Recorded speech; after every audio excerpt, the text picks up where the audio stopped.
Think your noisy neighbors are bad.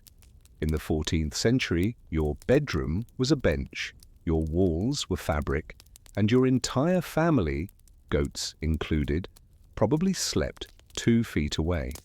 Tonight, we tiptoe into a medieval home where privacy was a luxury no one could afford. No locked doors, no quiet corners, and absolutely no alone time. So rest easy, dust, because after this story, your noisy apartment will feel like a palace. If soft stories from strange, crowded centuries help ease your mind, you're exactly where you need to be. Subscribe now and hit the bell icon to keep exploring the odd, forgotten comforts of history. One cozy bedtime at a time. Before we continue, I'd love to know, where are you listening from and what time is it for you right now? It's always amazing to see how far our quiet little stories are reaching. You step into the great hall of a 14th century manor house on a cold December evening, and immediately you understand that everything you thought you knew about privacy is about to be challenged. The massive stone chamber stretches before you, its vaulted ceiling disappearing into shadow above. This is not just a dining room or a reception area. This is where an entire household will spend the night, together, in one enormous communal bedroom. The hall measures perhaps 40 feet in length and 20 in width, with thick stone walls that promise protection from both the bitter winter wind and potential raiders. A central hearth dominates the space, its flames casting dancing shadows across the faces of the 23 people who call this manor home. There's Lady Margaret, the widow who inherited this estate from her late husband, her 3 teenage children, the household chaplain, 8 servants of various ranks, 4 stable hands, 2 kitchen maids, and a handful of craftsmen who have sought shelter here for the winter months. As evening settles over the countryside, you watch a transformation that would seem utterly alien to anyone accustomed to modern privacy. The great oak tables that held the evening meal are dismantled with practiced efficiency. The trestle tops are stacked against the walls, the supporting legs folded and stored. The wooden benches where the household dined are pushed to the sides of the room. What was moments ago a formal dining space becomes a vast dormitory floor. From somewhere, the shadows emerge the evening's sleeping arrangements. Servants carry armloads of straw-filled pallets from their storage alcoves. These rough mattresses, barely 3 inches thick, are spread across the floor in careful patterns. The rushes that serve as daily floor covering, mixed with herbs like lavender and mint to combat odors, become the foundation for the night's rest. Woolen blankets, some fine, some patched and worn, are distributed according to rank and necessity. Lady Margaret watches this evening ritual from the raised dais at the hall's far end, where her own sleeping arrangements await. Even she, the most privileged person in this household, will not enjoy what we would consider true privacy. Her bed, a magnificent piece of furniture worth more than a peasant's annual income, sits prominently on the dais, separated from the common sleeping area by mere elevation and a set of heavy curtains that can be drawn around it. But those curtains cannot block sound, cannot eliminate the constant awareness that more than 20 other people share her sleeping chamber. The bed itself represents the pinnacle of 14th century luxury, yet even its privacy features would seem inadequate by modern standards. 4 carved posts support a canopy from which thick woolen hangings depend. These curtains serve multiple purposes. They help retain body heat in the perpetually cold chamber. They provide a psychological barrier between Lady Margaret and her household, and they offer the only visual privacy available to anyone in this entire building, but privacy of sound. Privacy from the snores, coughs, whispered conversations, and more intimate sounds of 23 people sleeping in one room. That is simply not available. Young Thomas, Lady Margaret's 14-year-old son, arranges his pallet near his mother's bed. At his age, he occupies an awkward position in the household hierarchy, too old to sleep with the younger children, too young to claim the privileges of an adult man. His sleeping space reflects this uncertainty. He lies down on his straw mattress wearing the same woolen clothing he wore throughout the day. Changing into night clothes is a luxury few can afford, both in terms of owning separate garments and in terms of privacy for changing. The dim firelight flickers across his face as he settles in for the night, acutely aware of every sound around him. Near the great hearth, where the warmth is most concentrated, the senior servants claim their spaces. Master Geoffrey, the estate's bailiff, spreads his blankets with the authority of a man who has managed this household for 15 years. His position grants him the privilege of sleeping closer to the fire, but it does not grant him a private chamber. Beside him, cook Martha arranges her substantial form on a slightly thicker pallet, a small recognition of her essential role in keeping the household fed. Even she, who commands absolute authority in the kitchen, becomes just another body on the floor when night falls. The kitchen maids, young women barely past childhood, cluster together for warmth and mutual protection. Their pallets touch, and they share blankets out of necessity rather than choice. In the darkness, they whisper about their daily troubles, their romantic hopes, their fears about the winter ahead. Every word they speak can be heard by anyone lying nearby, yet they have no alternative. Privacy is not a concept that applies to their lives. As full darkness settles over the hall, the sounds of the evening's settling begin. Someone coughs, a deep, wet sound that speaks of too many damp winters. A child whimpers briefly before being quietly shushed. The stable hands, exhausted from their labors, begin snoring almost immediately. The fire crackles and pops, sending occasional showers of sparks up the chimney, and gradually, the great hall fills with the sounds of breathing, shifting, and the countless small noises that 23 people make when they try to sleep together. But what strikes you most profoundly about this scene is not the lack of physical comfort, though the stone floor beneath the thin rushes would certainly challenge modern backs. It's the complete absence of solitude. There is no moment in Lady Margaret's day when she is truly alone. There is no space in her home where she can retreat from the constant presence of others. Even now, lying in her curtained bed, with her husband long dead and her children grown enough to sleep apart from her, she remains surrounded by the breathing, shifting presence of her entire household. This is medieval privacy, communal, hierarchical, and utterly foreign to our modern understanding. In this great hall, privacy is not about being alone. It's about your position in a carefully ordered social structure. It's about whether you sleep on a bed or a pallet, near the fire, or by the drafty door, behind curtains, or in the open. It's about subtle distinctions in a world where true solitude simply does not exist. And as you watch this medieval household settle into their shared slumber, you might wonder, in a world without privacy, how did people manage the most intimate aspects of human life? How did couples conduct their marriages, parents discipline their children, individuals process their private thoughts and emotions?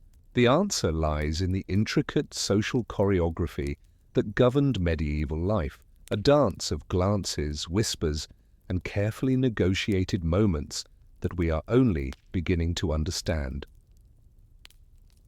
3 hours past midnight, the great hall has transformed into something resembling a breathing organism.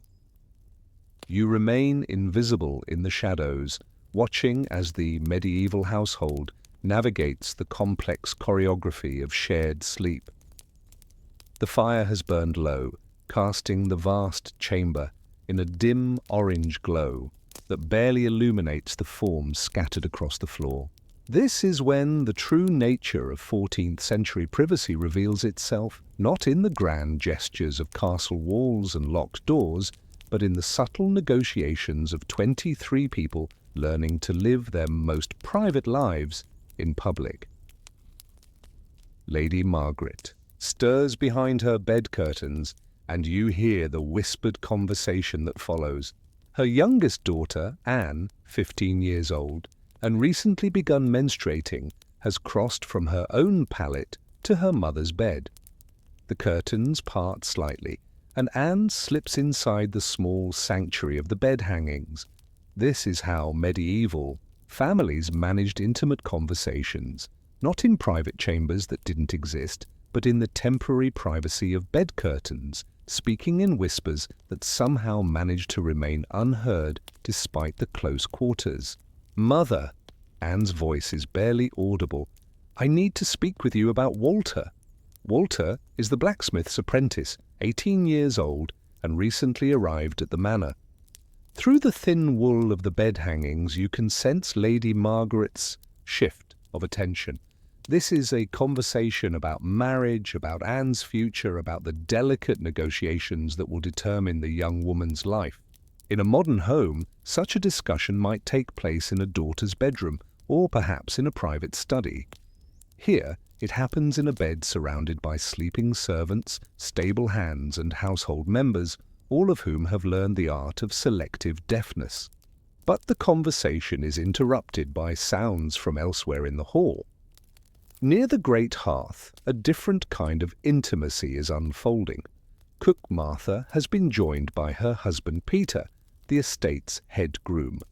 In the medieval world, married couples rarely had the luxury of private bedchambers, even when both worked for the same household. Their intimacy must be negotiated around the schedules and awareness of their sleeping neighbors. You watch as Peter carefully settles onto Martha's pallet, adding his body heat to her warmth beneath their shared blanket. Their quiet murmurs are masked by the general sounds of the sleeping hall, snores, shifting positions, the settling of the fire. In a few minutes, the sounds of their physical intimacy will join the night symphony, neither hidden nor brazenly displayed, but simply accepted as part of the natural rhythm of communal life. This is perhaps the most shocking aspect of 14th century domestic privacy, the complete integration of sexual life into the shared spaces of the household. Modern individuals accustomed to private bedrooms and locked doors might find it incomprehensible that medieval couples routinely made love within earshot, and sometimes within sight, of children, servants, and guests.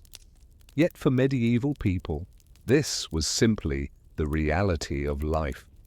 Privacy was not about hiding sexual activity, it was about conducting it with appropriate discretion.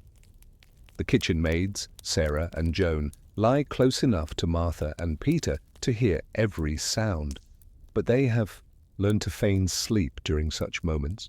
This is part of their education in the realities of adult life, an education that began in early childhood when they first joined the household. They understand that what they hear is natural and necessary, but they also understand that pretending not to hear is a crucial social skill. Meanwhile, young Thomas, Lady Margaret's son, faces his own challenges with communal living. At 14, his body is changing in ways that would be embarrassing enough in private, but which become sources of intense shame in the great hall. The morning will bring the necessity of rising and dressing before the entire household, of managing the physical realities of adolescence without a moment of true privacy.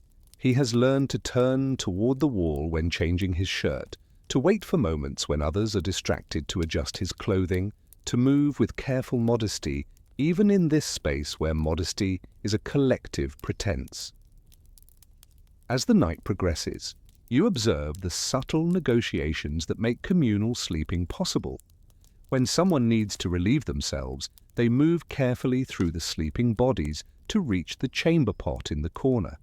A vessel that will be emptied by the servants in the morning, its contents examined by anyone who cares to look for signs of health or illness. There is no privacy in elimination, no hidden corners for bodily functions that modern people consider deeply personal. The chamber pot itself represents another shocking absence of privacy. Made of ceramic or pewter, it sits openly in the corner of the great hall, used by every member of the household regardless of rank. Lady Margaret uses the same vessel as the lowest kitchen maid, and everyone knows who has used it and when.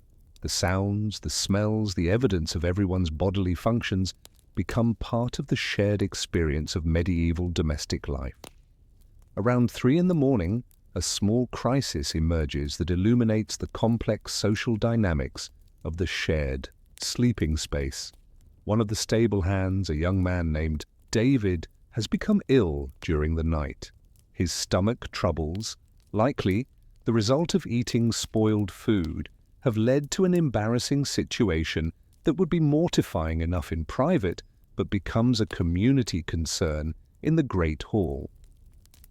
Master Geoffrey, awakened by the disturbance, takes charge with the quiet authority of long experience. The soiled rushes must be replaced. The young man moved to a corner where his illness won't disturb others' sleep. Remedies fetched from the household's medical supplies. But all of this happens with minimal discussion, handled with the practiced efficiency of people who have dealt with such situations countless times before. What strikes you most about this incident is not the lack of privacy for the ill young man, though his shame is evident, but the way the household responds. There is no mockery, no cruel commentary, just the practical management of a shared living situation. Privacy, you realize, is not just about being alone. It's about being treated with dignity even when you cannot be alone. The chaplain, Father Bernard, sleeps near the hall's altar end, where a small shrine provides a sacred presence in the domestic space. Even he, a man dedicated to God and, theoretically, elevated above worldly concerns, participates in this communal intimacy. His prayers are whispered but audible, his movements during the night observed and noted by the household. His spiritual privacy, like everyone else's physical privacy, exists within the context of community awareness. As dawn approaches, you begin to understand that medieval privacy was not an absence but a presence, the presence of complex social agreements about what could be acknowledged and what must be ignored, what could be discussed and what must remain unspoken. The Great Hall operates according to unwritten rules that allow 23 people to maintain their dignity and humanity while sharing the most intimate aspects of their lives. But even as you witness this remarkable social choreography, questions arise that will follow you into the next section of this medieval privacy investigation. How do these people manage their most private conversations when every word can be overheard? How do they handle conflict, grief, or personal crisis in a space that offers no retreat? How do young people learn about sexuality and intimacy when every aspect of adult life is visible and audible? And what happens when someone simply needs to be alone, truly alone, with their thoughts? The first light of dawn filters through the narrow windows of the Great Hall, and you witness the most revealing aspect of medieval privacy, the careful pretense that allows communal living to function. As 23 people begin to stir from their shared slumber, they participate in an elaborate fiction that they have not seen, heard, or noticed the intimate details of each other's lives during the night. This willful blindness is perhaps the most sophisticated privacy technology the medieval world possessed. Lady Margaret rises first, as befits her station, and her movements behind the bed curtains signal the beginning of the day for the entire household. But her rising is not private. Every rustle of fabric, every small sound of her morning preparations is audible to everyone in the hall. The difference is that everyone has learned not to listen, not to look, not to acknowledge what cannot be avoided in a shared living space. Young Anne helps her mother dress, and their quiet conversation continues from where it left off during the night. This is how medieval families managed continuity of private discussion, not in single, uninterrupted conversations, but in fragments stolen throughout days and nights, pieced together over time when opportunities for semi-privacy presented themselves. The conversation about Walter the blacksmith's apprentice will continue for days or weeks, conducted in whispers during communal meals, in brief exchanges while working together, in the few moments when mother and daughter can create a bubble of intimacy within the public space. But the morning brings a revelation that would shock modern sensibilities: the casual intimacy of medieval dressing. As the household members rise and begin their daily preparations, they help each other with garments that cannot be managed alone. Lady Margaret's elaborate dress requires assistance with lacing and arranging that her daughter provides. The male servants help each other with tunics and leg bindings. Even the simple task of braiding hair becomes a communal activity, with the kitchen maids working on each other's appearances while chatting about the day ahead.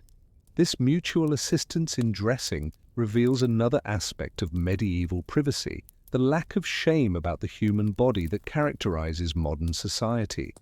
People see each other in various states of undress as a matter of practical necessity, but this exposure is managed through social protocols that maintain dignity while acknowledging reality. Eyes are averted at appropriate moments, assistance is offered matter-of-factly, and the human body is treated as a functional entity rather than a source of shame or excitement. The chamber pot in the corner receives its morning attention, and you observe another shocking absence of privacy. The vessel is emptied and cleaned by young servants who examine its contents as part of their health monitoring duties. In a world without modern medical diagnostics, the evidence of everyone's bodily functions provides crucial information about health and illness. Lady Margaret's urine is observed for signs of illness just as carefully as the stable hands, and this medical necessity overrides any desire for privacy and elimination. But it's during the morning meal preparations that you witness the most sophisticated aspect of medieval privacy management, the ability to conduct multiple levels of conversation simultaneously.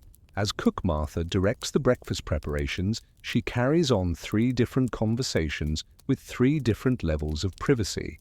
She speaks loudly with the kitchen maids about the day's menu, moderately with Master Geoffrey about household supplies, and in carefully modulated whispers with her husband about a personal matter that requires discretion.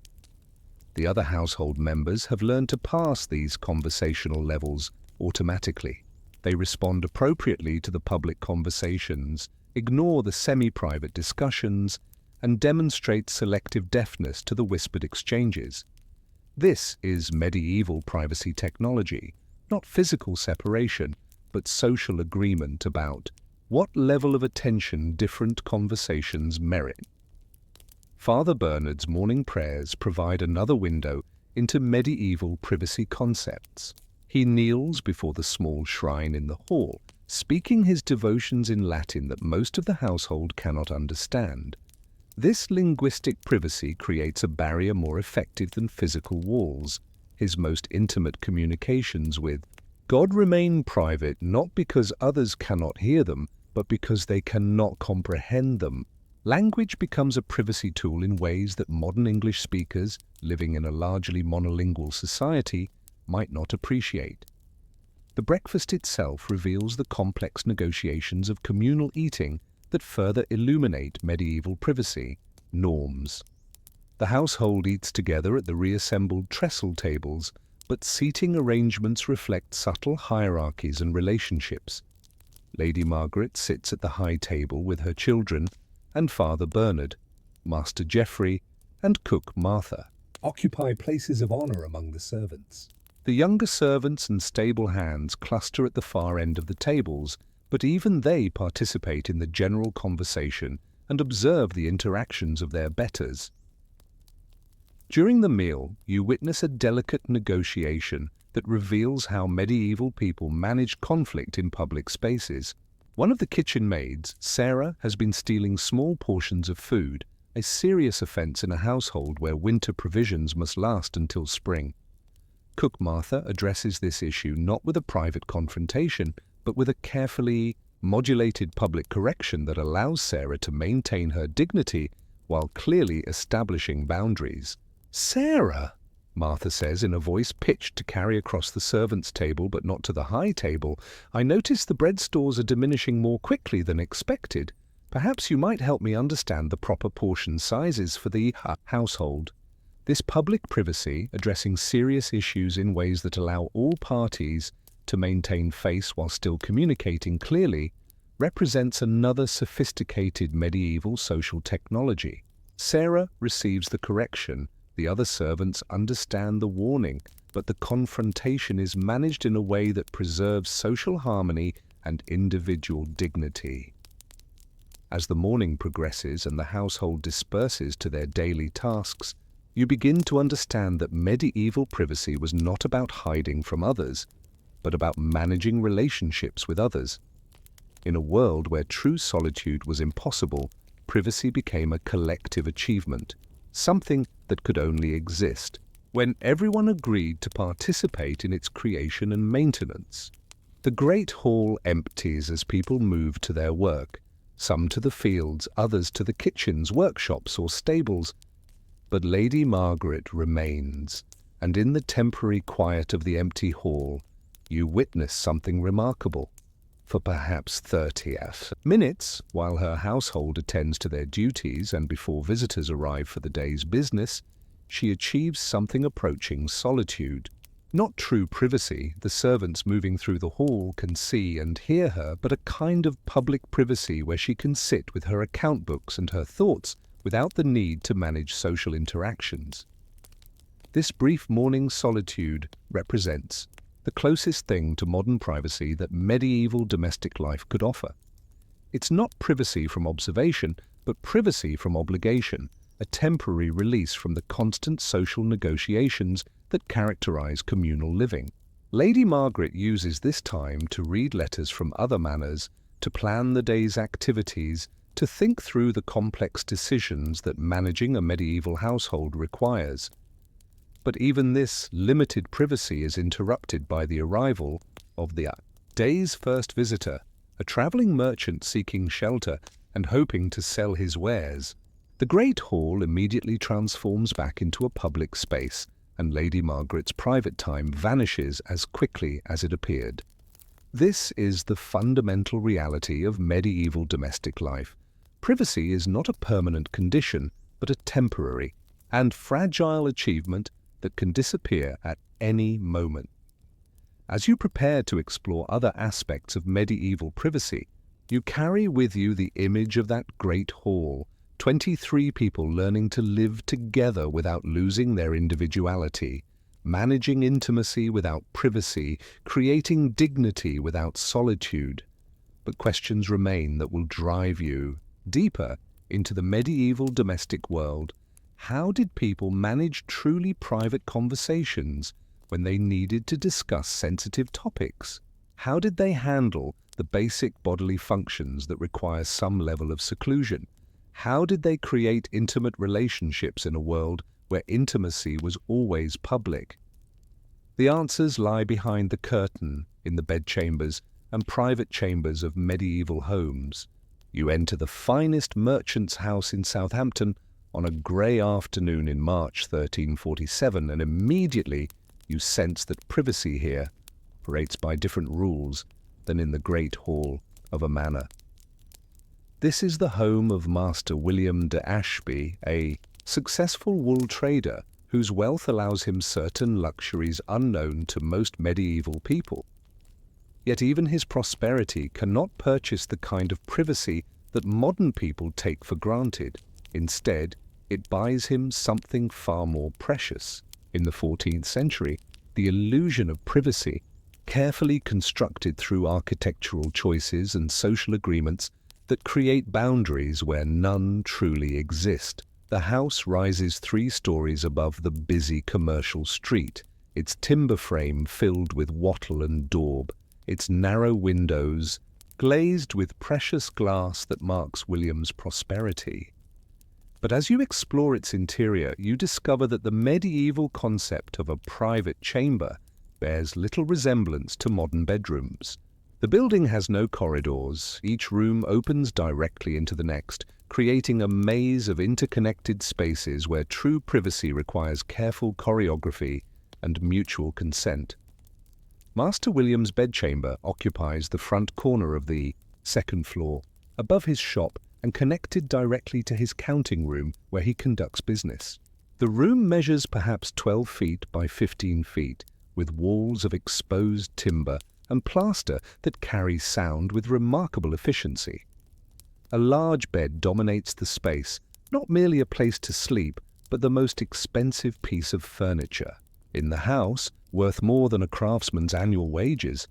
The bed's wooden frame supports a canopy suspended from the ceiling by thick ropes, from which hang curtains of fine wool dyed deep blue and lined with linen. These bed hangings represent the most sophisticated privacy technology available to medieval people. When drawn closed, they create a small chamber within the chamber, a textile room that provides visual privacy and some acoustic dampening. But privacy from what exactly? William shares this bedchamber not only with his wife, Eleanor, but also with their 2 teenage daughters, Margaret and Joan. In the merchant class, even prosperous families cannot afford the luxury of individual bedrooms for each family member. The room contains 2 beds, the grand master bed with its elaborate hangings, and a smaller bed against the opposite wall where the daughters sleep together. Between the beds stands a chest containing the family's finest clothing, and near the window a small table holds Elena's sewing materials and a precious book of hours. The single window, glazed with diamond-shaped panes set in lead, provides the room's only natural light and its only view of the world outside. But as evening approaches and the family prepares for sleep, you witness the complex negotiations that make shared chamber life possible. Elena helps her daughters undress and braid their hair for the night, while William removes his outer garments and hangs them carefully on wooden pegs driven into the wall. The process of undressing requires careful orchestration, not because medieval people were particularly modest about their bodies, but because the limited space demands that everyone take turns and avoid collisions. Margaret, the elder daughter, at 16, has reached an age where her developing womanhood creates new challenges for shared sleeping arrangements. Her body is changing in ways that would be intensely private matters in modern households, but which must be managed in full view of her family. When her monthly courses begin, the blood-stained linens must be cleaned and replaced in the same chamber where her father sleeps, where her younger sister watches and learns about the realities of womanhood. Elena, experienced in the management of such matters, handles Margaret's needs with quiet efficiency, but every aspect of feminine hygiene becomes a family affair. The chamber pot used during the night will reveal evidence of Margaret's condition to anyone who cares to look. The additional rags and linens required during her monthly cycles must be stored and cleaned in spaces shared with the entire family. Privacy in such matters is achieved not through physical separation, but through the family's agreement to treat natural bodily functions as unremarkable. The evening brings other challenges to chamber privacy. William and Elena, married for 18 years, maintain an active, intimate relationship that must be conducted in a room shared with their adolescent daughters. The bed hangings provide visual privacy, but sound travels easily through the thin wool fabric. The daughters have learned to feign sleep during their parents' intimate moments, while William and Elena have developed the ability to express their physical affection in near silence.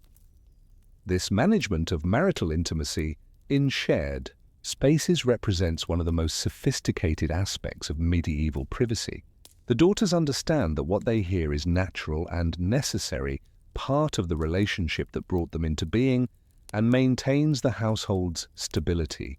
But they also understand that acknowledging what they hear would create unbearable social tension. The fiction of not hearing becomes a gift the daughters give their parents, and the careful quietness becomes a gift the parents give their daughters. Young Joan, 13 years old and not yet begun menstruating, shares the smaller bed with her sister Margaret. Their whispered conversations after dark cover topics that would shock modern parents, detailed discussions of sexuality learned from beyond observation and overhead conversations, frank assessments of young men in the neighborhood who might make suitable husbands, and intimate details about their own developing bodies that they cannot discuss with anyone else. The sisters have learned to conduct these conversations in virtually inaudible whispers, their faces close together, their words masked by the sounds of their parents' breathing and the general night noises of the house. This is medieval teenage privacy, not private bedrooms and locked doors, but stolen moments of intimacy within the larger intimacy of family life. But the shared bedchamber also serves functions that extend beyond sleeping.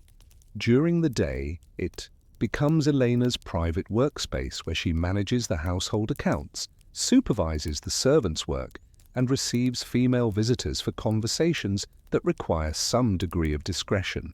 The bed with its hangings can be transformed into a private meeting space during daylight hours, providing a setting for confidential discussions about marriages, finances, or family disputes that cannot be conducted in the shop's public areas. The chamber's proximity to William's counting room creates another layer of privacy complexity.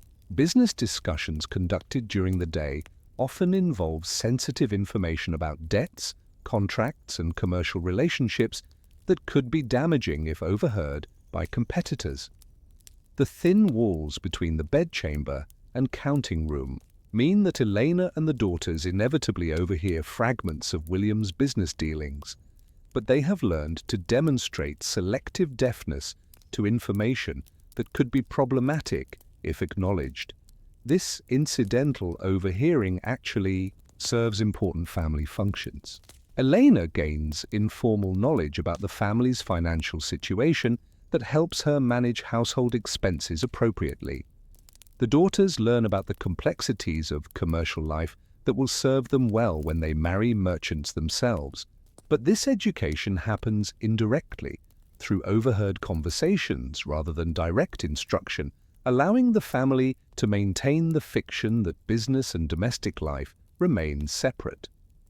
The room's wooden chest serves as more than storage. For clothing, it becomes a repository for the family's most private possessions. Elena keeps her jewelry hidden beneath layers of fabric, while the daughters store their own small treasures in carefully wrapped bundles. But in a shared chamber, even these private possessions remain subject to family observation and discussion. Privacy of possessions, like privacy of person, exists more through social agreement than physical security. As night deepens and the family settles into sleep, you observe the subtle ways that four people sharing one chamber create psychological space for themselves. Elena pulls the bed hangings closed around herself and William, creating their private marital space. The daughters arrange their shared blankets to create individual sleeping territories on their smaller bed. Each person learns to sleep in ways that minimize disturbance to others while maximizing their own comfort and sense of personal space. But even in sleep, privacy remains elusive. William's snoring fills the chamber, while Eleanor's restless movements rustle the bed hangings. Margaret talks in her sleep, revealing fragments of dreams and daytime concerns that her family cannot avoid hearing. Joan grinds her teeth, a nervous habit that worries her parents, but which cannot be addressed without acknowledging that they monitor even her unconscious behaviors. The chamber pot in the corner serves all four family members, and its contents provide intimate information about each person's health and diet. In a world without modern plumbing, elimination becomes a shared family concern rather than a private bodily function. The evidence of illness, dietary indiscretion, or reproductive health remains visible to all family members, making physical privacy impossible while requiring social privacy through collective agreements to ignore the evidence of each other's bodily functions. And yet, despite the shocking lack of physical privacy, this merchant family maintains intimate relationships, individual identities, and personal dignity. The chamber serves not just as a sleeping space, but as a laboratory for the complex social technologies that make communal living bearable. Trust, discretion, and mutual respect create boundaries that architecture cannot provide. But as you observe this family's evening routine, deeper questions emerge about the nature of medieval intimacy and privacy. How do William and Elena maintain their marital relationship under such constant observation? How do the daughters develop their individual identities when they share not just a room, but a bed? And what happens when family conflicts arise that require more privacy than their architecture can provide? The answers lie in understanding how medieval people created private spaces within public ones, and how they managed the most intimate aspects of human relationship under impossible circumstances.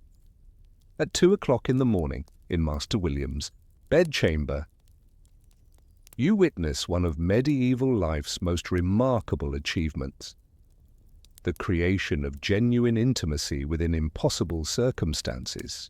The D'Ashby family has been asleep for 3 hours, but the night is far from quiet.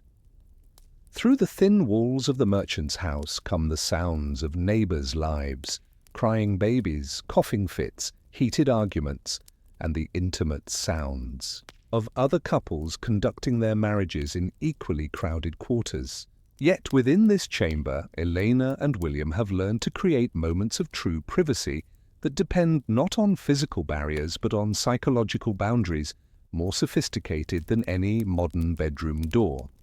Elena stirs first, awakened not by any particular sound but by the subtle change in William's breathing that indicates he too is awake.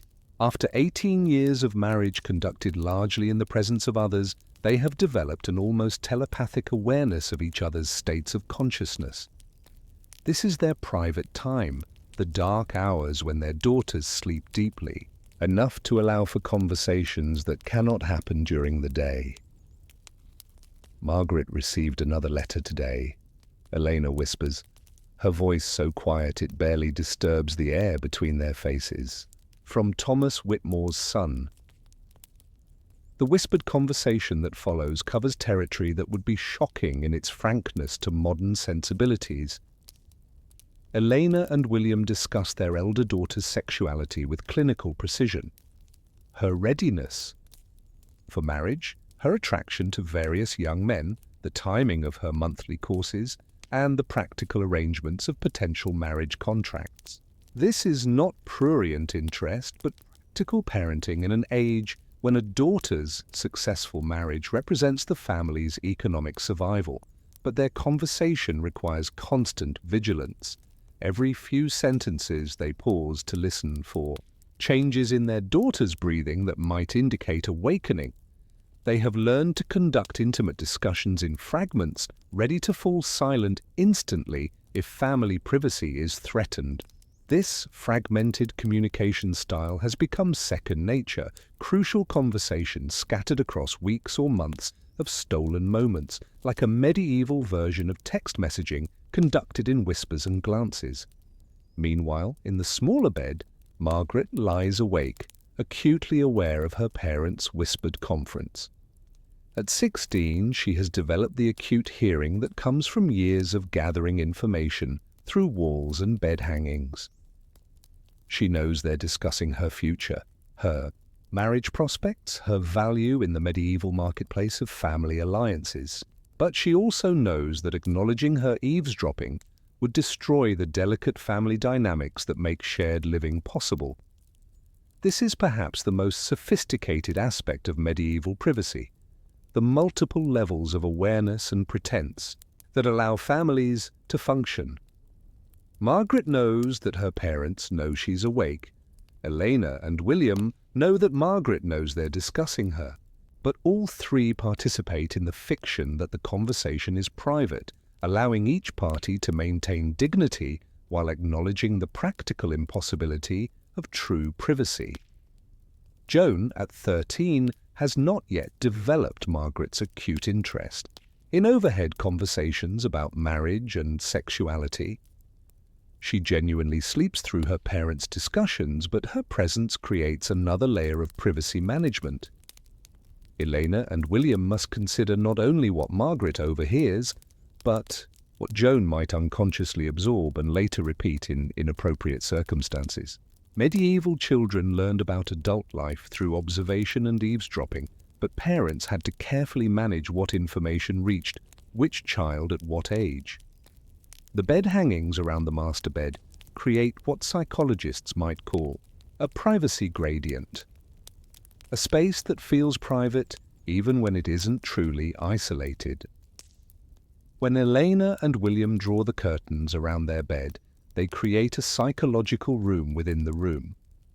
The fabric barriers don't block sound, but they block sight lines and create a sense of enclosure that allows for greater intimacy. This textile privacy becomes sacred space, honored by family members who understand that breaching the curtain boundaries without invitation would violate important social boundaries. But the hangings serve practical purposes beyond privacy. In an unheated chamber, during a March night, the enclosed space around the bed creates a warmer microclimate. The curtains trap body heat and block drafts from the poorly sealed window. Medieval people couldn't afford to heat individual bedrooms, so they created heated microclimates around their bodies using textile technology that also provided privacy benefits. Elena and William's intimate life must navigate not only the presence of their daughters, but also the sounds from neighboring houses. Medieval urban architecture, with its shared walls and thin construction, meant that private activities often had audiences beyond the immediate family. The couple has learned to time their physical intimacy to coincide with the general settling sounds of the neighborhood, using the acoustic cover provided by others' similar activities. This communal scheduling of intimate life seems shocking to modern sensibilities, but it represents another sophisticated privacy technology. Just as medieval people synchronized their daily activities around church bells and seasonal cycles, they synchronized their private activities around the rhythms of communal living. Privacy became a collective achievement, possible only when entire communities agreed to respect certain temporal boundaries. The chamber pot receives its midnight attention with a level of casual efficiency that demonstrates how medieval families managed bodily functions in shared spaces. When William rises to use the vessel in the corner, Elena automatically shifts to give him easier access to their side of the chamber.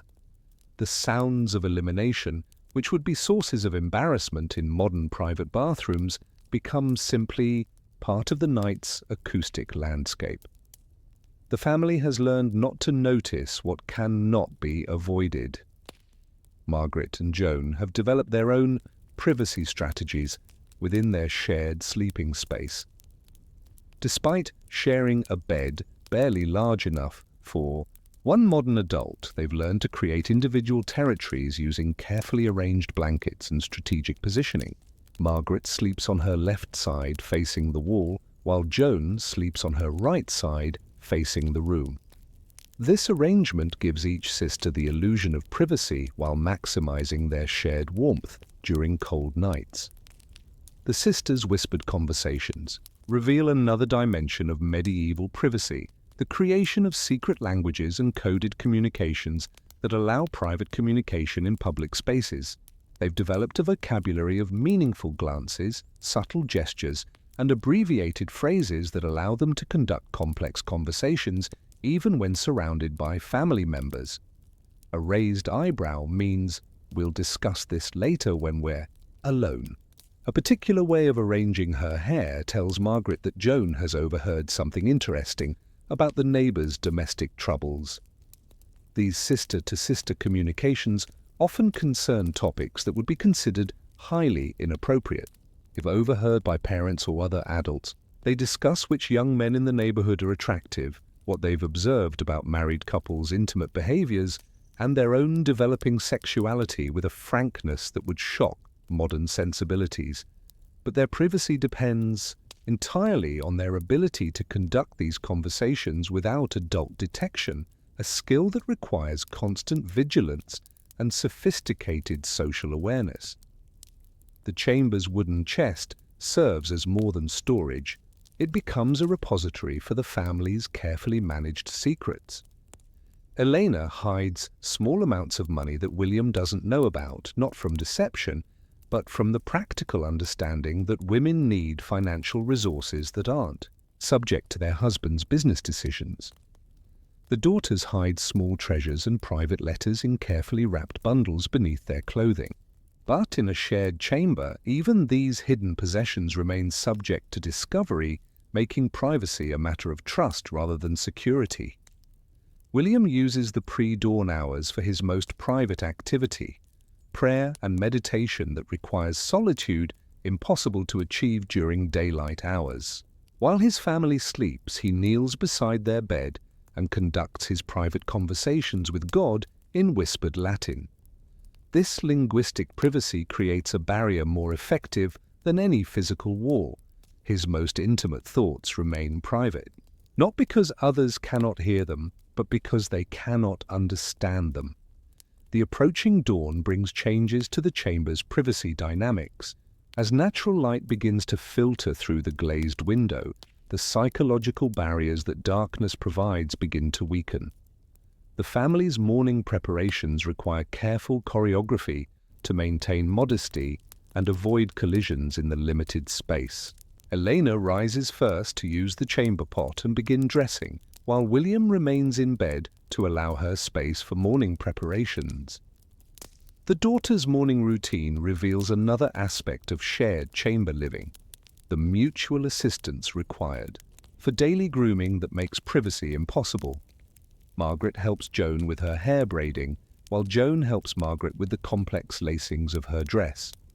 Every aspect of feminine preparation becomes a collaborative effort that eliminates individual privacy while strengthening family bonds. But the morning also brings the day's first privacy crisis.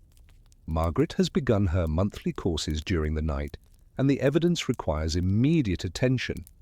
Elena handles the situation with the practiced efficiency of long experience, but every aspect of feminine hygiene becomes a family affair.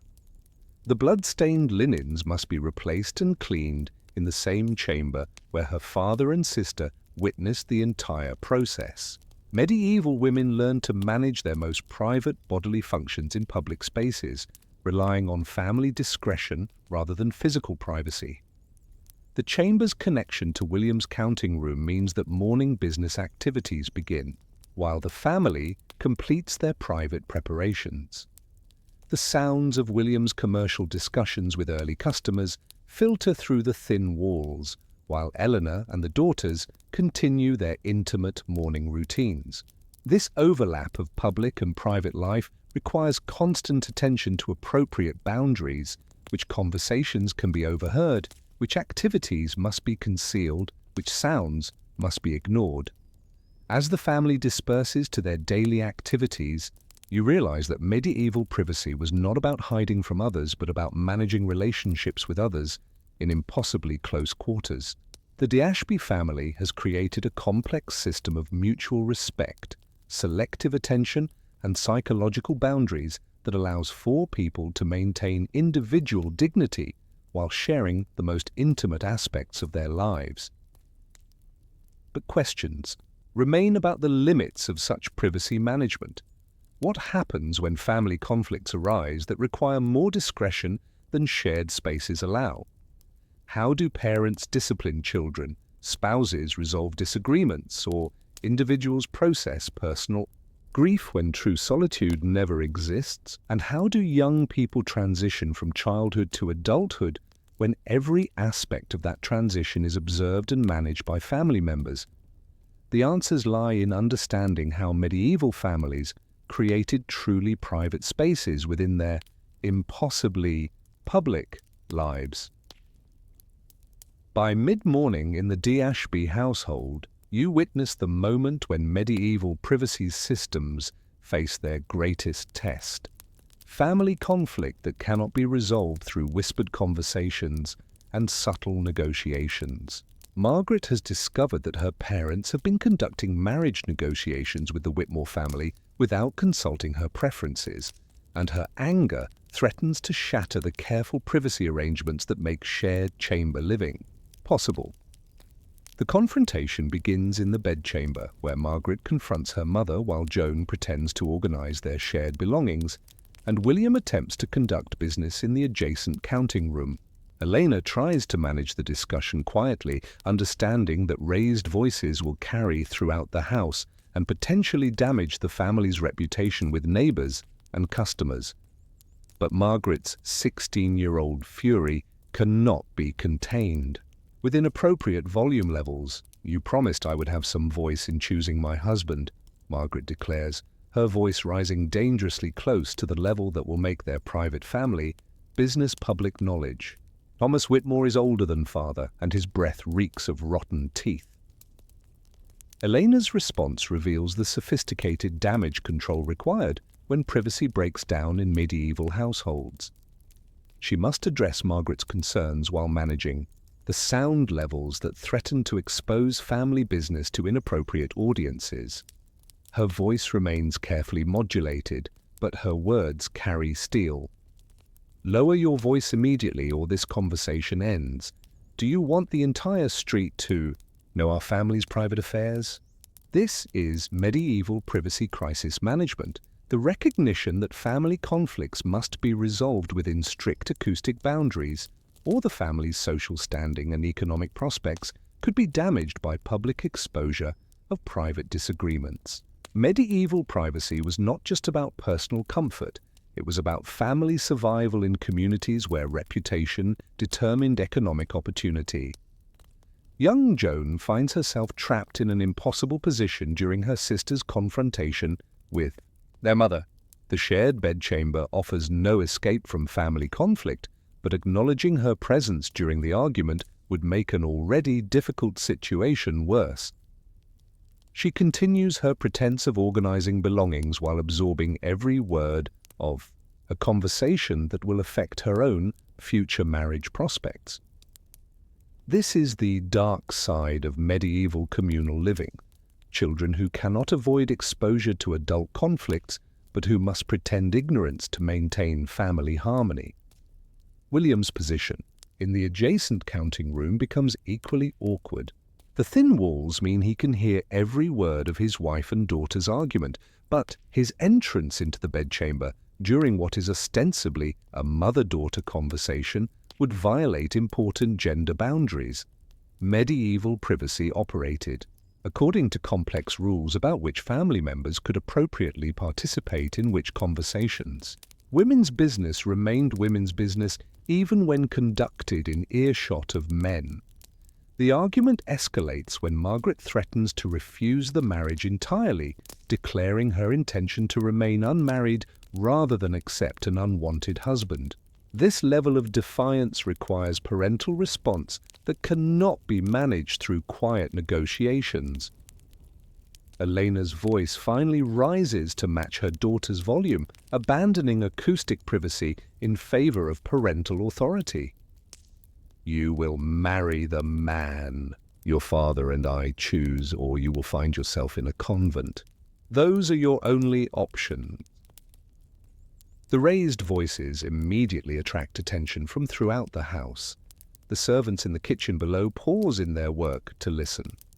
William's business conversation with a customer stops abruptly as both men pretend not to hear the domestic crisis occurring overhead. The neighbors in adjacent buildings become aware that the prosperous de Ashby family is experiencing internal troubles that might affect their business relationships. This is when medieval privacy systems completely break down. The family's private Business becomes community knowledge, and the social consequences extend far beyond the immediate argument. Margaret's reputation as a dutiful daughter comes into question, potentially affecting not only her own marriage prospects, but also Joan's future negotiations. Elena's standing as a successful household manager suffers when neighbors witness her inability to control her children quietly.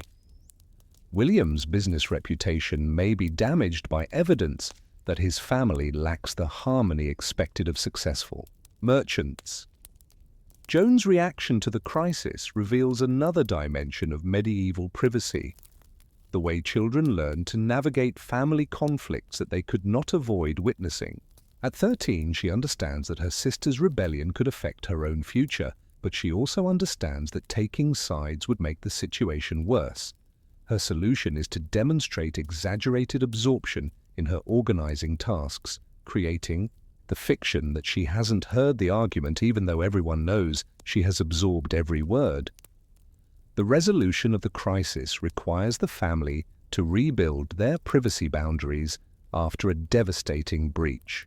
Elena and Margaret must find a way to repair their relationship without further damaging the family's reputation. William must enter the conversation to provide paternal authority while maintaining the fiction that he hasn't been listening to women's business. Joan must continue her pretense of ignorance while processing information that will shape her understanding of marriage, family authority, and women's limited options in medieval society. Margaret's eventual submission comes not from parental authority alone, but from her recognition that continued rebellion will damage the entire family's prospects. Her privacy, her ability to manage her own life choices, depends entirely on her family's economic and social standing. By damaging that standing through public conflict, she ultimately damages her own future privacy and autonomy. This is the fundamental paradox of medieval family privacy. Individual privacy depended on collective privacy, but collective privacy required individual sacrifice. The aftermath of the argument requires sophisticated reputation management. Elena must visit female neighbors to provide carefully edited explanations of the morning's disturbance, framing Margaret's behavior as temporary illness rather than rebellious defiance. William must reassure business associates that his family harmony remains intact despite any sounds they might have overheard. Margaret must demonstrate public submission to parental authority while privately negotiating for minor concessions in her marriage arrangements.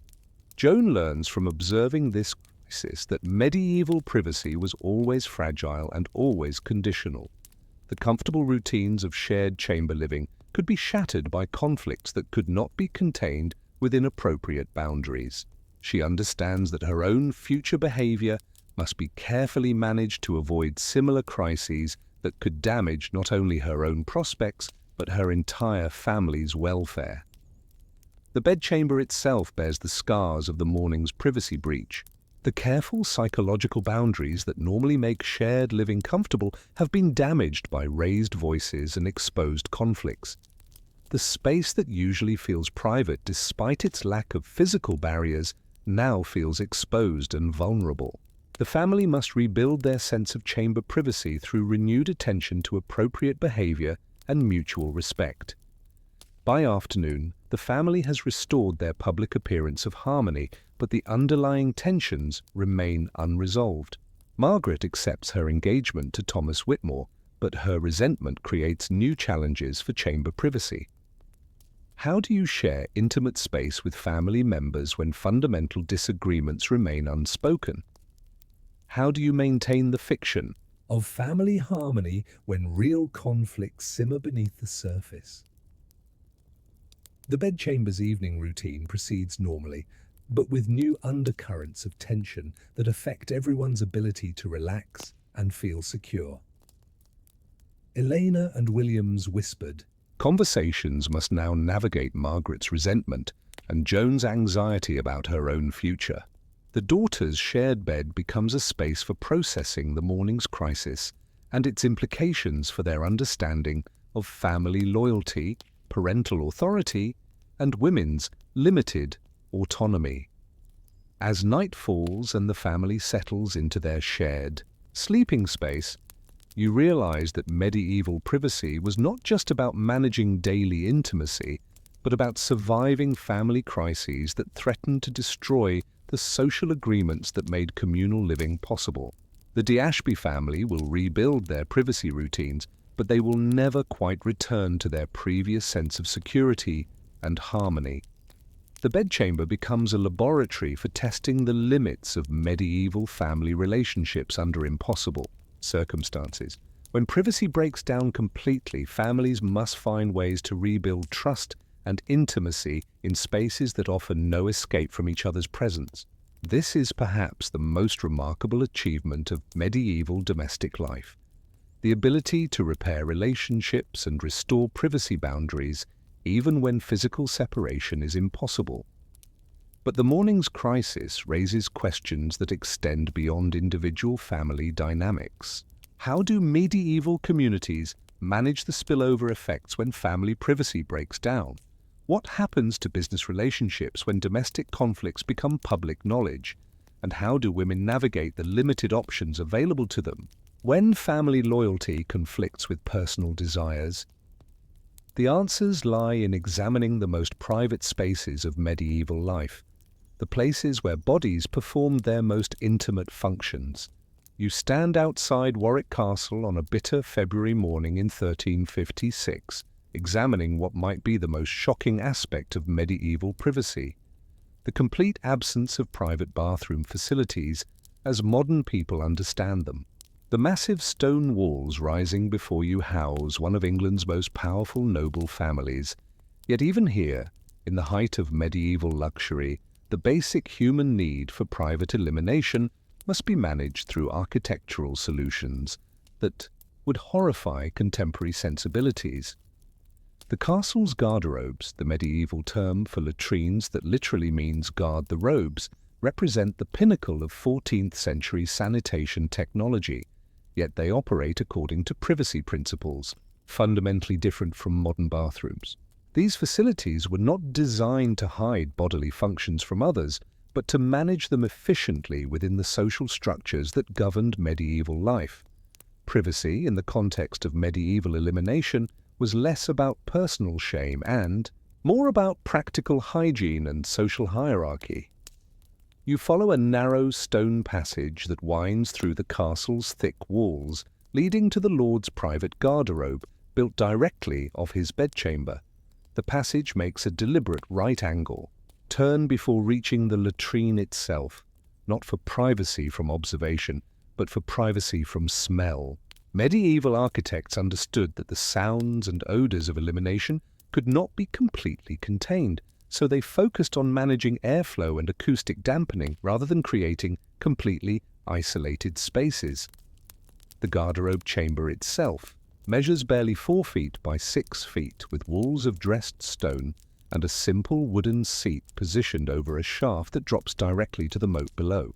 There is no door, only a heavy leather curtain that provides minimal visual privacy while allowing air circulation essential for managing odors. The narrow window slit provides ventilation and some natural light, but it also means that anyone in the castle courtyard below can potentially hear the sounds of the lord conducting his most private bodily functions. This is the reality of medieval privacy. Even the wealthiest and most powerful people in society could not achieve complete isolation for elimination. The Lord of Warwick Castle, despite his enormous wealth and social position, must conduct his bodily functions in a space that offers minimal sound privacy and no guarantee against interruption. The leather curtain can be pushed aside by servants, family members, or even visitors who need urgent access to the facility.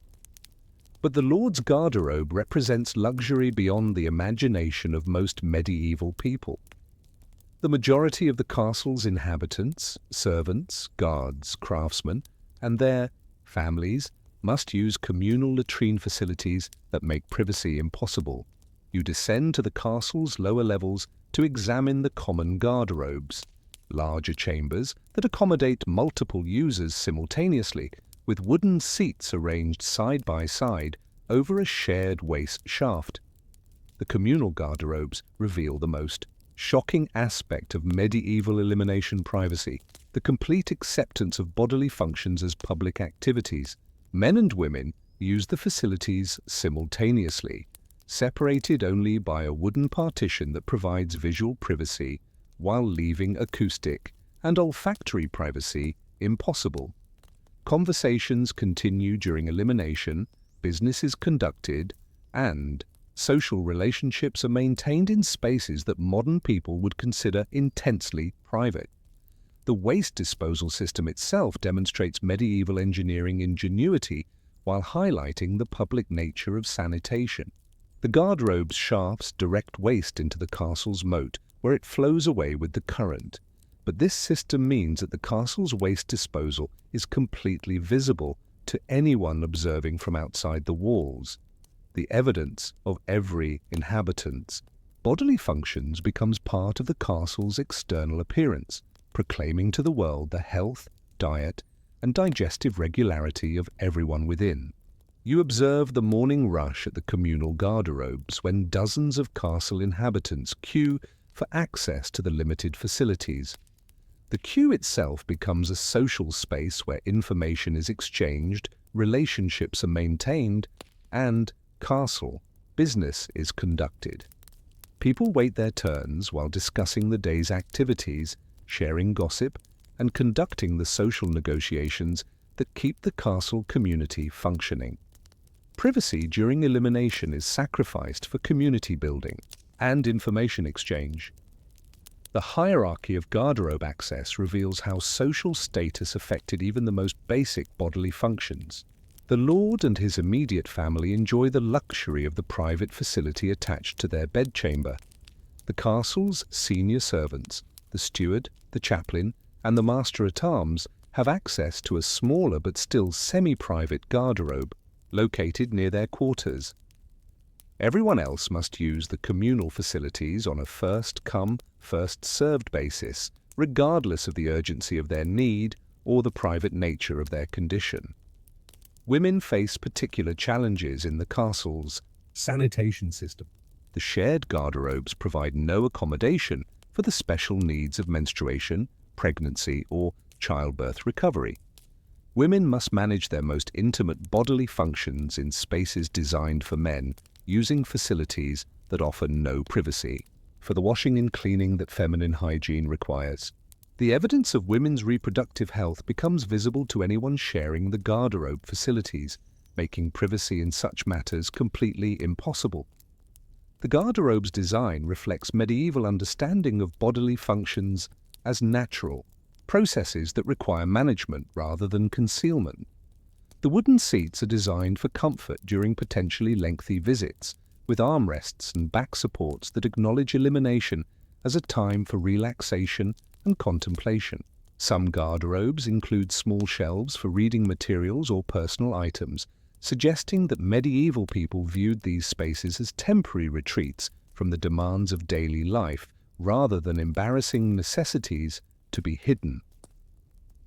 But the social dynamics of garderobe use reveal sophisticated privacy negotiations within impossible circumstances. Users develop unspoken protocols for managing shared elimination, appropriate conversation topics, respectful waiting procedures, and discreet assistance for those experiencing health problems.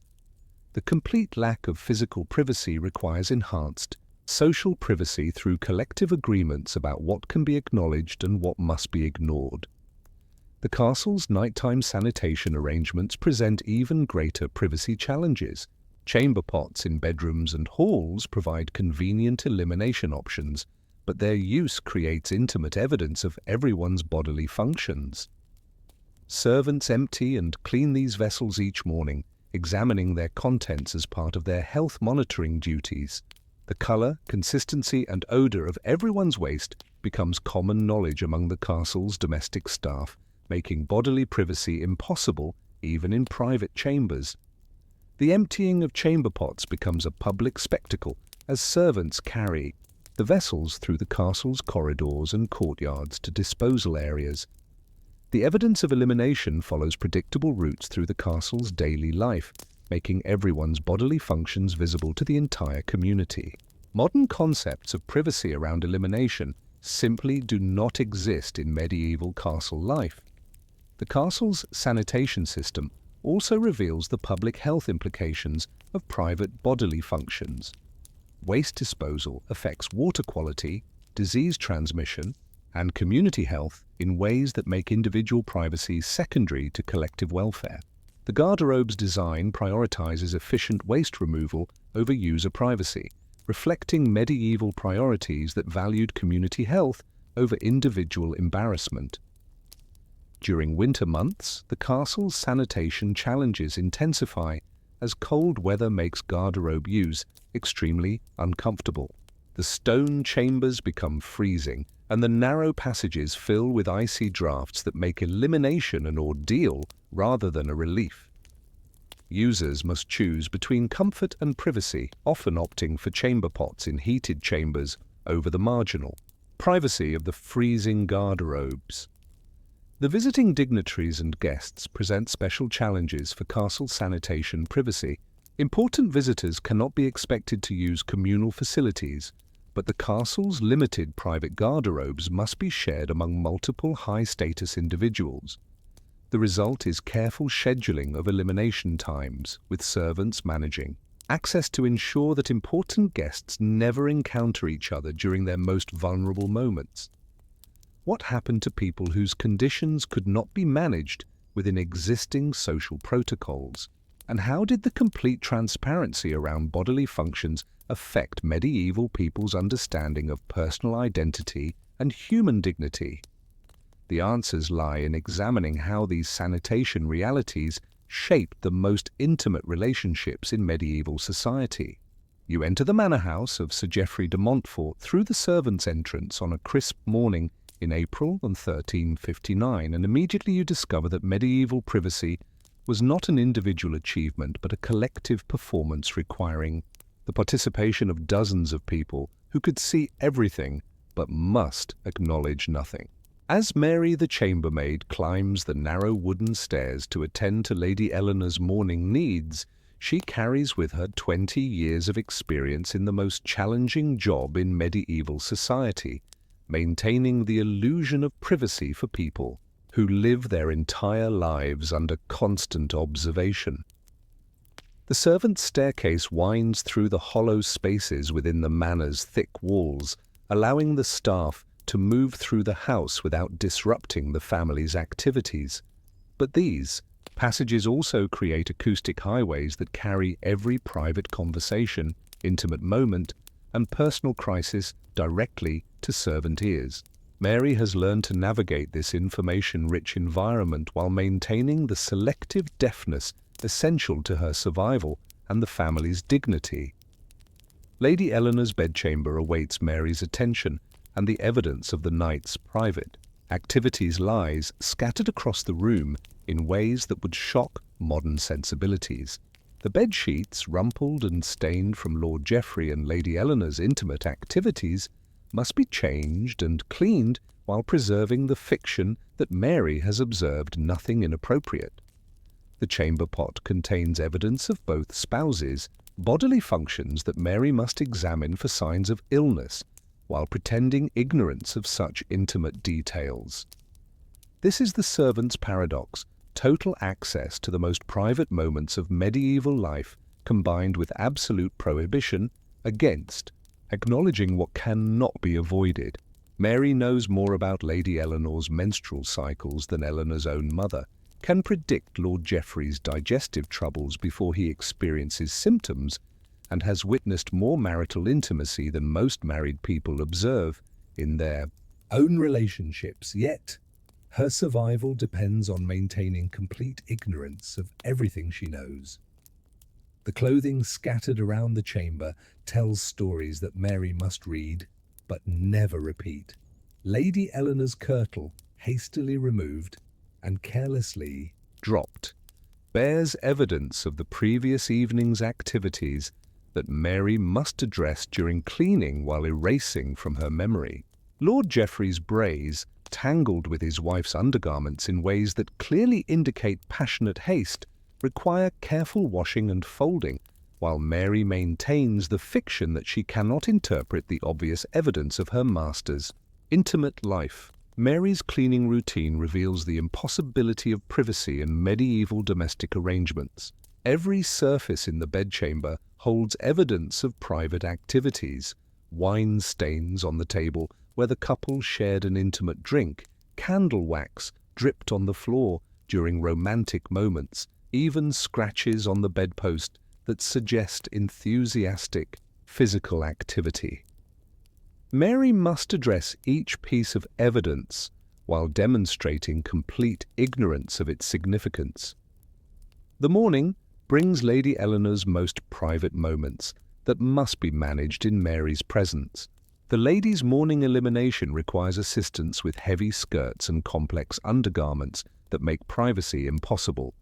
Mary holds chamber vessels, arranges clothing, and provides physical support while pretending not to observe the intimate bodily functions that modern people conduct in complete privacy. This intimate attendance creates a relationship more intimate than marriage, yet governed by protocols that deny its intimacy. Lady Eleanor's monthly courses present particular challenges for maintaining the illusion of privacy. Mary must manage the blood-stained linens, prepare clean rags, monitor the lady's health, and provide physical comfort during painful moments. Every aspect of Lady Eleanor's reproductive health becomes Mary's responsibility, yet social protocols require that such intimate knowledge remain unacknowledged by both women.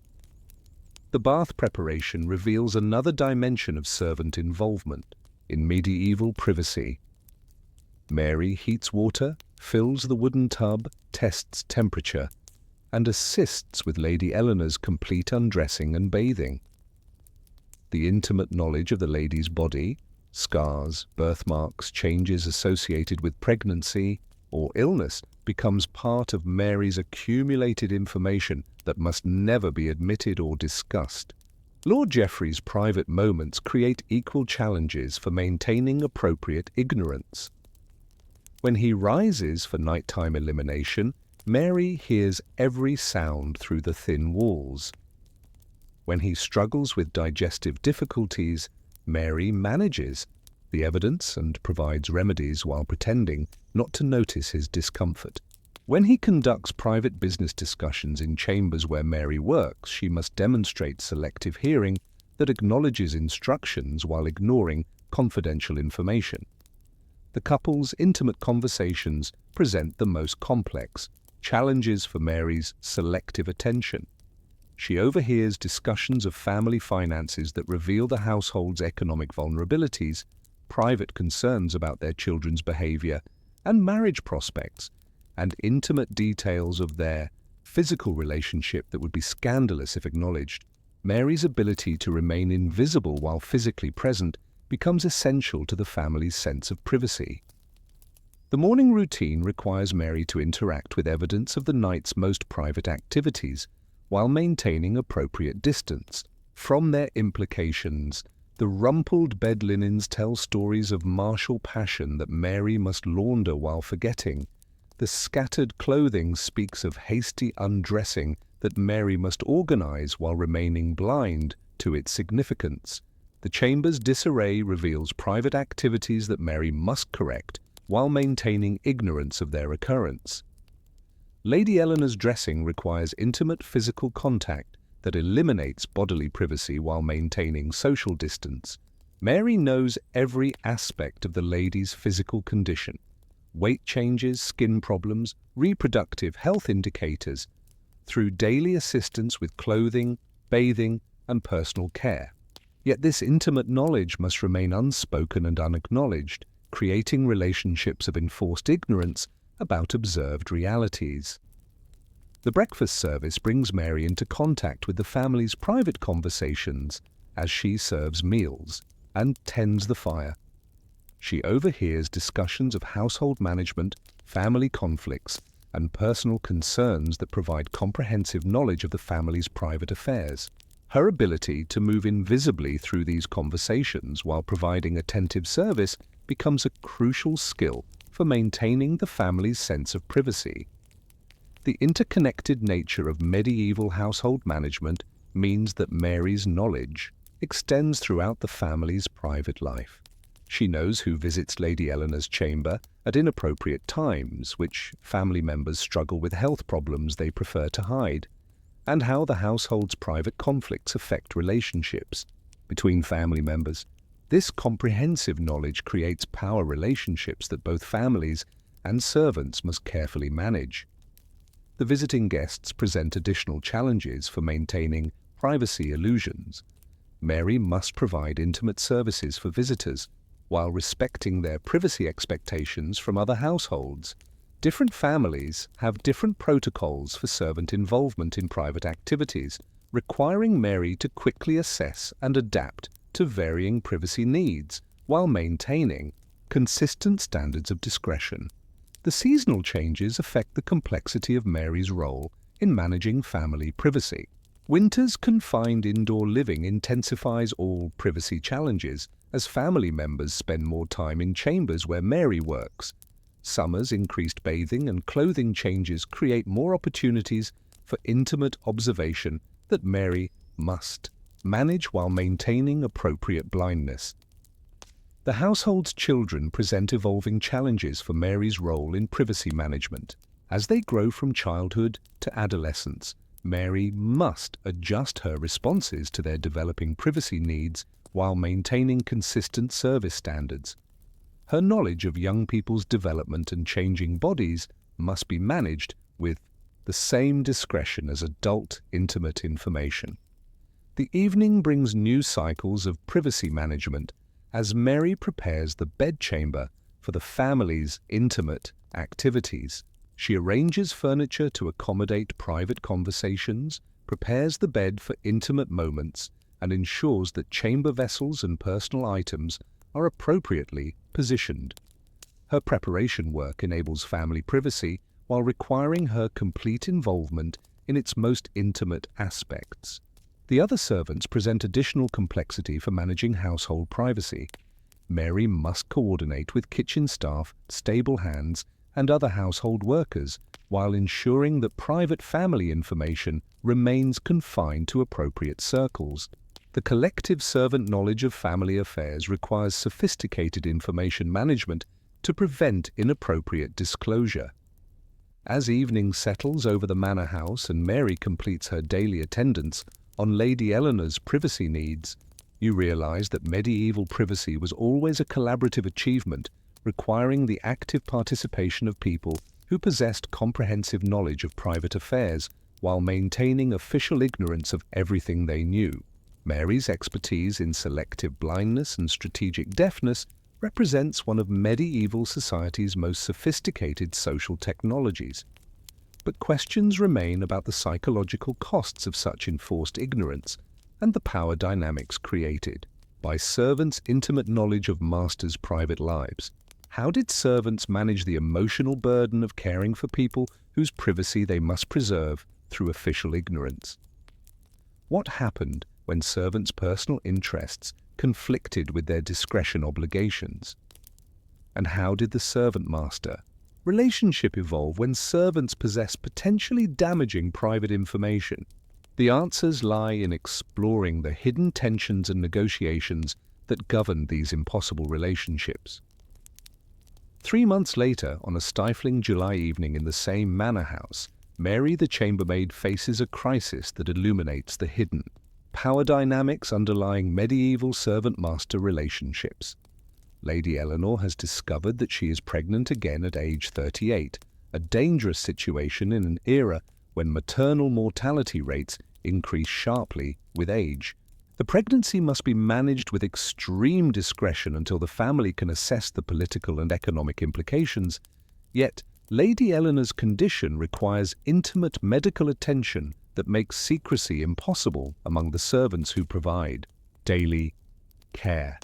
Mary finds herself at the center of a web of conflicting loyalties and obligations that reveal the complex negotiations underlying medieval privacy.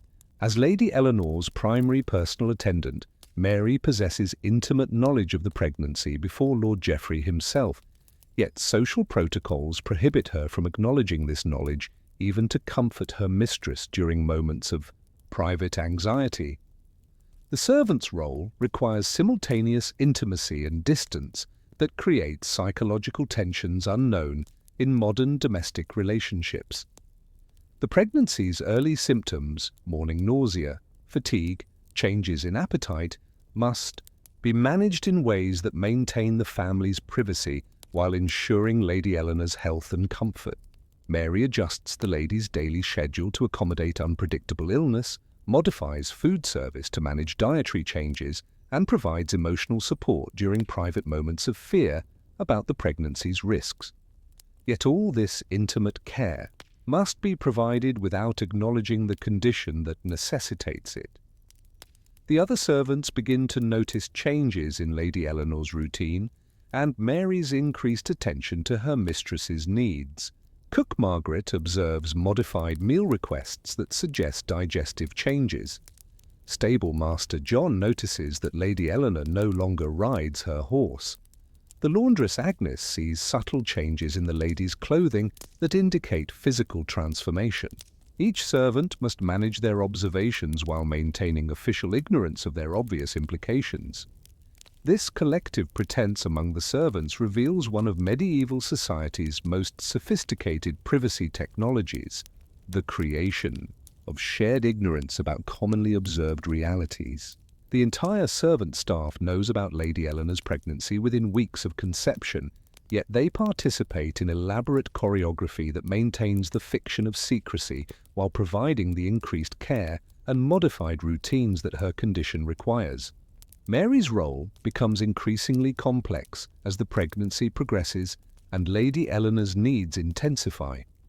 The morning sickness requires discreet management of chamber vessels and cleaning supplies while maintaining normal household routines.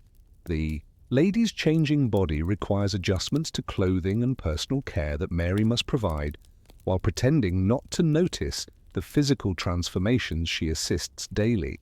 The emotional volatility common to pregnancy must be managed through increased sensitivity and patience, while officially acknowledging no cause for such changes.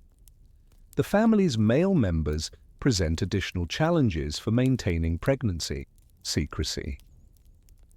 Lord Geoffrey, focused on estate management and political affairs, initially fails to notice his wife's condition despite sharing the marital bed where physical changes would be most apparent. Mary must adjust her services to accommodate Lady Eleanor's needs while avoiding any actions that might alert Lord Geoffrey to the pregnancy before Lady Eleanor chooses to reveal it. The household's young male servants create particular challenges for managing Lady Eleanor's privacy during pregnancy. Their presence during daily routines becomes problematic as the lady's condition advances and her needs become more obvious.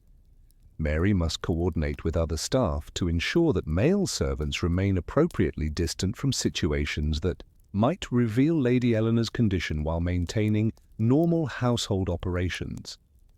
The visiting guests present the most complex challenges for maintaining pregnancy privacy. Lady Eleanor must receive important visitors while managing symptoms that could reveal her condition to people outside the household's trusted circle. Mary must provide discreet assistance during social occasions while ensuring that Lady Eleanor's needs are met without creating speculation among guests who might spread information throughout the broader community. The summer heat intensifies all aspects of pregnancy management as Lady Eleanor's discomfort increases and her symptoms become harder to conceal. Mary must provide cooling assistance, manage increased bathing needs, and accommodate the lady's reduced tolerance for heavy clothing while maintaining the appearance of normal summer routines.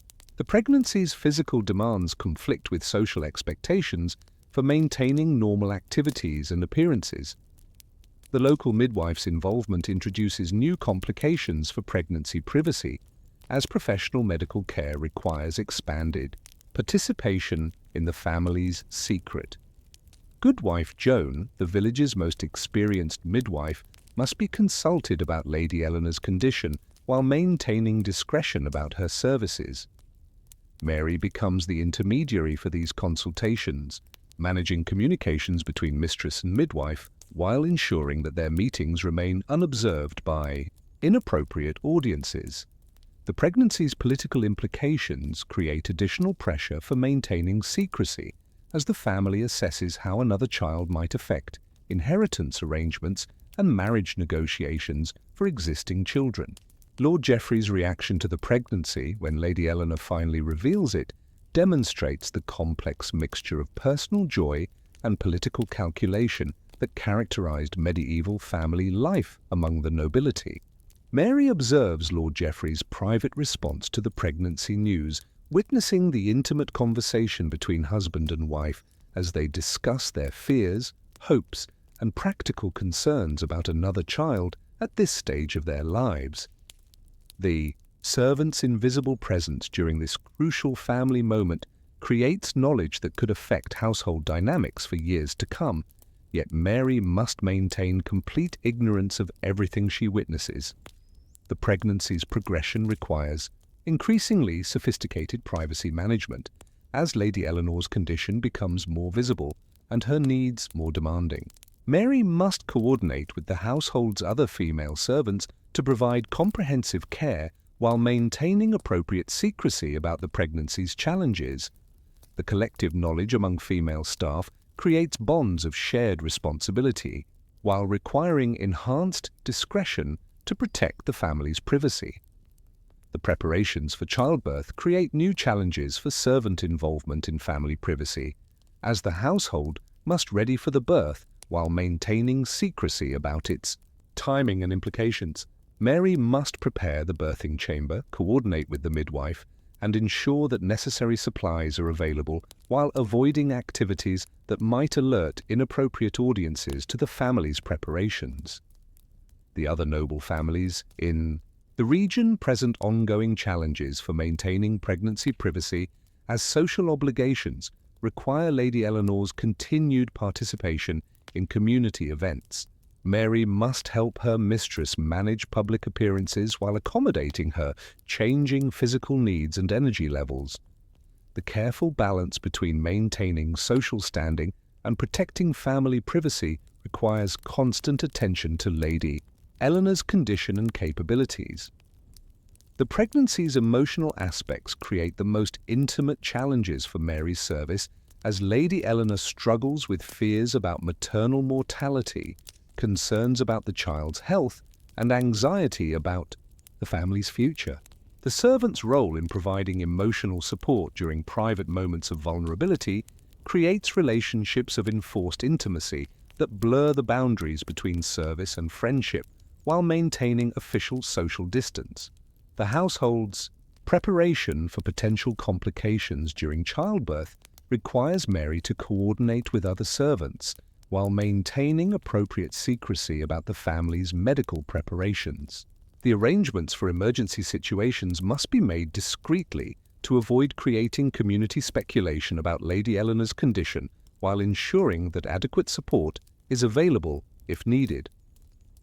As autumn approaches and Lady Eleanor's delivery time nears, Mary's role in managing the family's privacy becomes even more complex as the birth preparations require coordination among multiple households and service providers. The midwife, the wet nurse, the additional servants needed during recovery, and the family members who must be notified all present challenges for maintaining appropriate privacy while ensuring adequate support during the birth process. The final weeks of pregnancy test the limits of servant discretion as Lady Eleanor's condition becomes impossible to conceal and the household prepares for the dramatic disruption that childbirth will bring to normal routines. Mary must balance her mistress's increasing needs against the family's privacy requirements while preparing for the moment when secrecy will no longer be possible and new privacy challenges will emerge around the birth and recovery process. As you observe Mary's sophisticated management of these impossible privacy demands, you realize that medieval servant-master relationships required emotional intelligence and social skills that modern people rarely develop. The ability to provide intimate care while maintaining appropriate distance, to possess sensitive knowledge while demonstrating official ignorance, and to participate in family life while remaining socially invisible represents one of medieval society's most remarkable social achievements. But deeper questions emerge about the psychological costs and power dynamics of such relationships. How did servants manage the emotional burden of caring for people whose privacy they must preserve through enforced ignorance? What happened when servants' personal interests conflicted with their discretion obligations? And how did these intimate service relationships affect both servants' and masters' understanding of human dignity and social hierarchy? The answers lie in examining the moments when these carefully maintained boundaries collapse and the hidden tensions of medieval domestic life emerge.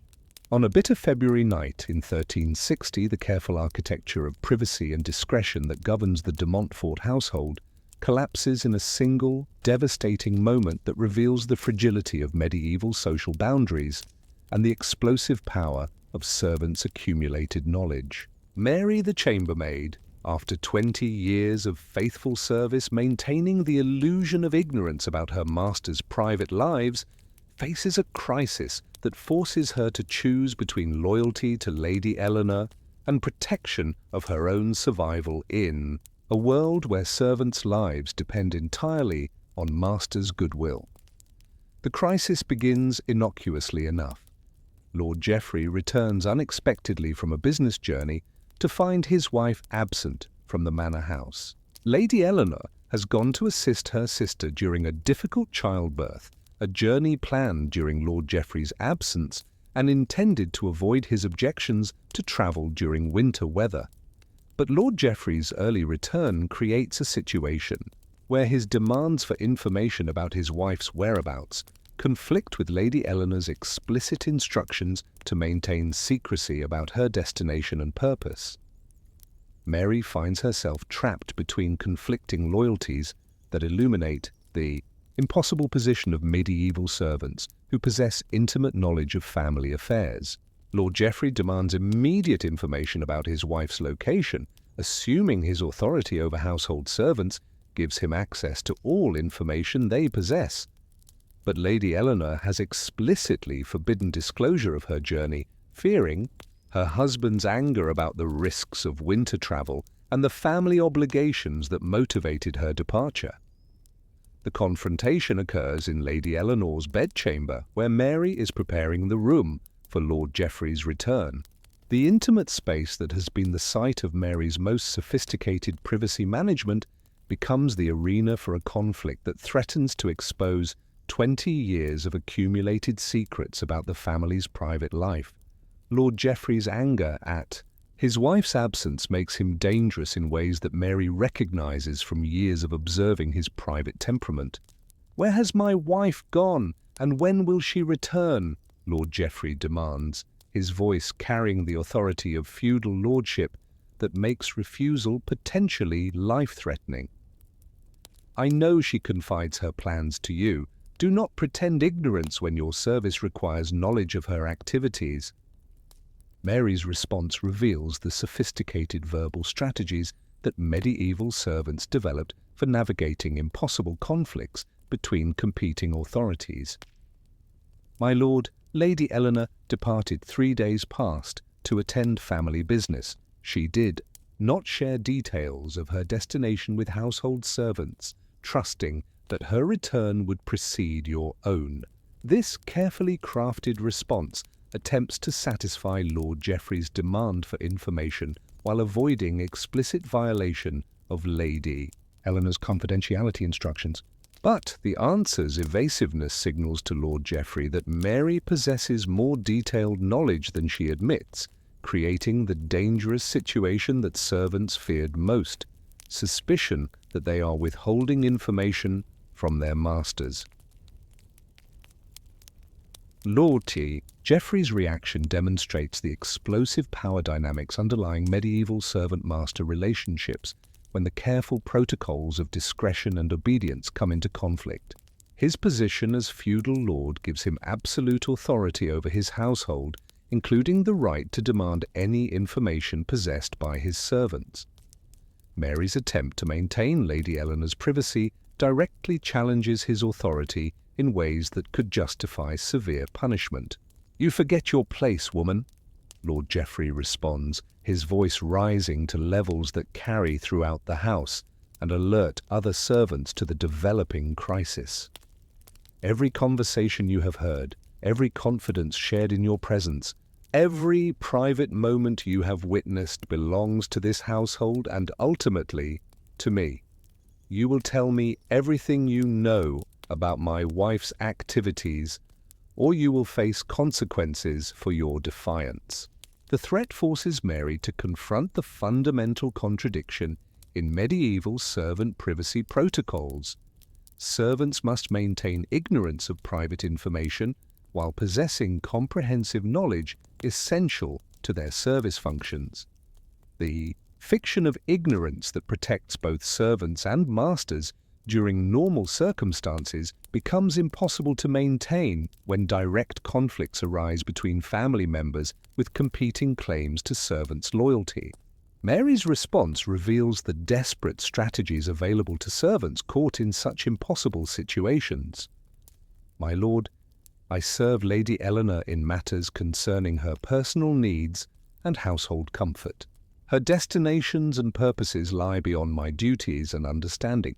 I can inform you that she departed in good health and spirits, expecting to return before your arrival. But Lord Geoffrey's years of marriage to Lady Eleanor have taught him to recognize evasiveness and partial truths. His experience with household management tells him that Mary's level of service necessarily involves intimate knowledge of his wife's plans, motivations, and private concerns. The careful ignorance that Mary maintains during normal circumstances becomes obvious deception when subjected to direct interrogation.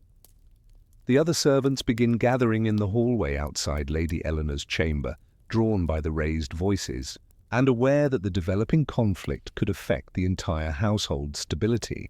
Their presence creates additional pressure on Mary, as her response to Lord Geoffrey's demands will establish precedents for how servant loyalty and discretion are balanced against Lord's authority in future conflicts. Cook Margaret, the most senior female servant, enters the chamber with the excuse of tending the fire, but her real purpose is to witness the confrontation and potentially protect Mary from Lord Geoffrey's anger. The solidarity among female servants reveals another dimension of medieval household dynamics, the networks of mutual support that develop among people who share intimate knowledge of masters' private lives. Mary serves Our Lady faithfully and discreetly, Margaret interjects, risking her own position to defend her colleague.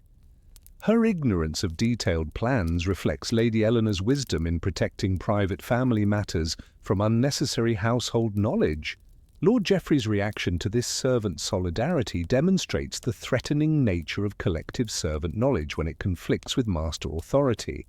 The possibility that his household staff might possess private information about his family that they share among themselves but conceal from him represents a fundamental challenge to the power structures that govern medieval domestic life.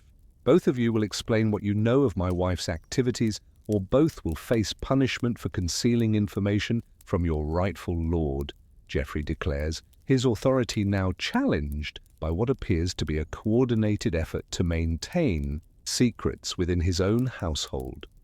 The crisis escalates when Mary makes the desperate decision to reveal partial truth in hopes of satisfying Lord Geoffrey's demands while minimizing damage to Lady Eleanor's privacy. Lady Eleanor received urgent word that her sister required assistance during childbirth. She departed immediately, fearing delay might result in tragedy. Her intention was to return before your arrival, avoiding concern about her absence. This revelation satisfies Lord Geoffrey's immediate demand for information about his wife's location and purpose, but it also demonstrates Mary's comprehensive knowledge of family affairs that extends far beyond her official duties. The admission that she knows about correspondence between Lady Eleanor and her sister, understands the urgency of family obligations, and participated in planning secretive travel arrangements reveals the impossibility of maintaining true ignorance while providing intimate service. Lord Geoffrey's response reveals the complex emotions that arise when masters confront the extent of servants' knowledge about private family matters. How long have you been privy to my wife's correspondence? What other family matters do you know that have been concealed from me? What private conversations have you overheard that I should know about? The questions that follow expose 20 years of accumulated private knowledge that Mary has carefully concealed through protocols of official ignorance. Lord Geoffrey demands information about private conversations between Lady Eleanor and her children, financial concerns that his wife has discussed with female confidants, health issues that she has managed discreetly, and personal relationships that she has maintained without his knowledge. Mary's attempts to restore the boundaries of appropriate servant ignorance fail as Lord Geoffrey continues pressing for information that demonstrates his wife's independent activities and private thoughts. The careful balance between service, intimacy, and social distance that has governed their relationship for 2 decades collapses as Lord Geoffrey treats Mary as a source of intelligence about his wife's private life rather than a domestic servant who officially observes nothing. You'll see, devastating conclusion comes when Mary, desperate to end the interrogation, reveals information that she has guarded for years. Lady Eleanor's private concerns about Lord Geoffrey's drinking, her fears about his temper, and her confidential discussions with other women about managing difficult marriages. The revelation destroys not only Mary's position in the household, but also the trust and privacy that have made the marriage functional despite its underlying tensions. Lord Geoffrey's reaction to these revelations demonstrates the explosive potential of servant knowledge when the careful protocols of discretion collapse. His awareness that intimate details of his private behavior have been observed, discussed, and judged by household servants creates a fundamental crisis of authority and dignity that cannot be resolved through normal household management. The aftermath of the confrontation reveals the broader implications of privacy breakdown in medieval households. Mary's position becomes impossible as both Lord Geoffrey and Lady Eleanor, upon her return, can no longer maintain the fiction of her ignorance about private family matters. The other servants face suspicion about their own accumulated knowledge, creating household tensions that threaten the cooperative relationships essential to domestic functioning.